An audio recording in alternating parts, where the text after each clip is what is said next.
Leia, may mga natuklasan din ba nga ganitong pangyayari sa ibang PNP regional offices? Magandang hapon sa iyo, Jun. Wala pa naman sa ngayon, pero yan nga ang dahilan kaya't ipinag-utos nitong si General Acorda sa mga regional directors na silipin itong records nitong mga pulis na mayroong mga kaso. Ayon kay General Acorda, hindi dapat na nawawala ang case holder ng mga ito o kahit na mabawasan man lang ng pahina ang reklamo laban sa kanila. Importante din daw, June, na maisilbi agad ang parusa sa mga kasong na-desisyonan na. Nakababahala. Ganito inilarawan ni Philippine National Police Chief, Police General Benjamin Acorda Jr. ang napaulat na pagkawala ng ilang case folder ng ilang pulis na may kinasasangkutang kaso. Alarming yun.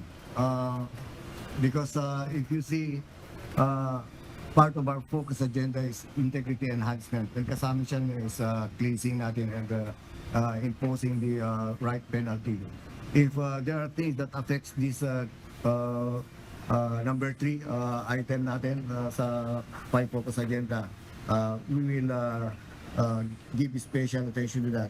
Bunsod nito, pinatitingnan na ni General Acorda sa mga regional directors kung may ganitong insidente sa kanilang nasasakupan. Posible kasi ani ang hindi lamang sa National Capital Region Police Office o NCRPO ito nangyayari. Kasama sa dapat mabatid ay kung naipatutupad o naigagawad ang mga parusang ipinapataw sa mga pulis na may kaso upang hindi na manatili ang mga ito sa serbisyo. And I'm encouraging all other regions to review and check on their system or in their records kung may mga similar incidents. Kasabay nito ay nagbabala rin ang opisyal na mananagot ang sinumang tauhan na nagtatago o nagpapabaya sa mga case folder ng mga pulis na mayroong kaso.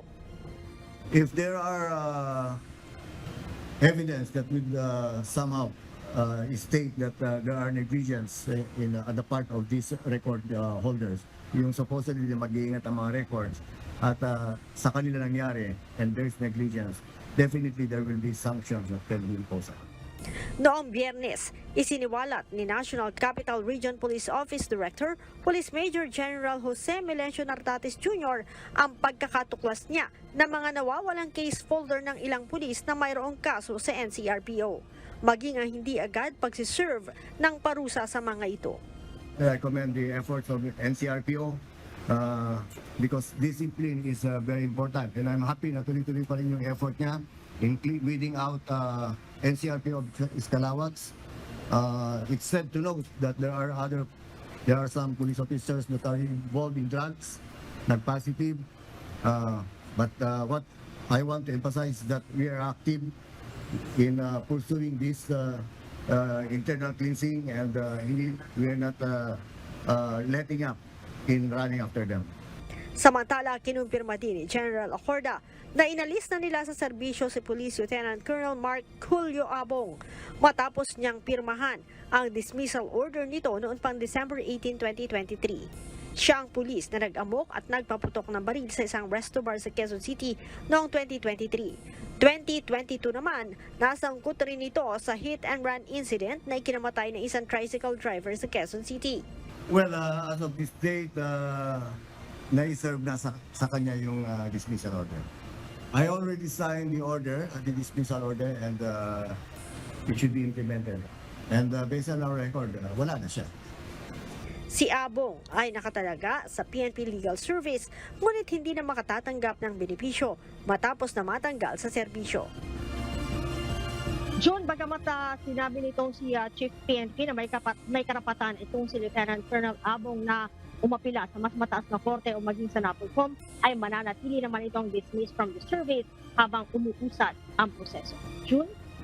Leia, paano ba natuklasan ni Major General Nartates na may mga pulis nga na may kaso na nawala yung kanilang mga records, kumbaga? Ito kasi, nung pwesto niya dyan sa NCRPO noong July 2023, ay agad niyang binisisiyan dahil nga sinasabi niya na nangyayari ito sa mga opisina ng Philippine National Police. At dahil nga sa ipinatutupad na internal cleansing itong pambansang pulisya ay agad yan tiningnan yan at doon yan natuklasan na mayroong mga nagtatago ng papel na mga case holder nitong mga pulis at meron na nawawala. Ibig sabihin ba meron siyang tinitingnan na mga pulis o pulis na may kaso na kumbaga meron siyang sinusundan, tinutuklas? Ganon na, Leia? Tama ka dyan, June, no? At pinaiimbestigahan na niya o iniimbestigahan na niya itong mga nasa likod nito at yung mga nag-handle mismo nitong mga papel o nitong case file o case folder nitong mga pulis na may mga kaso. At sinabi din kanina ni Chief PNP na dapat na makasuhan o mapanagot itong mga matutukoy na may kinalaman dito sa mga pagtatago nga ng mga kaso nitong mga pulis. Kasi kapag itinago itong mga kaso nitong mga pulis, mga case holder, ay hindi agad maiisilbi yung parusa na ipinataw sa kanila. Delay nga naman. Maraming salamat, Leia Ilagan.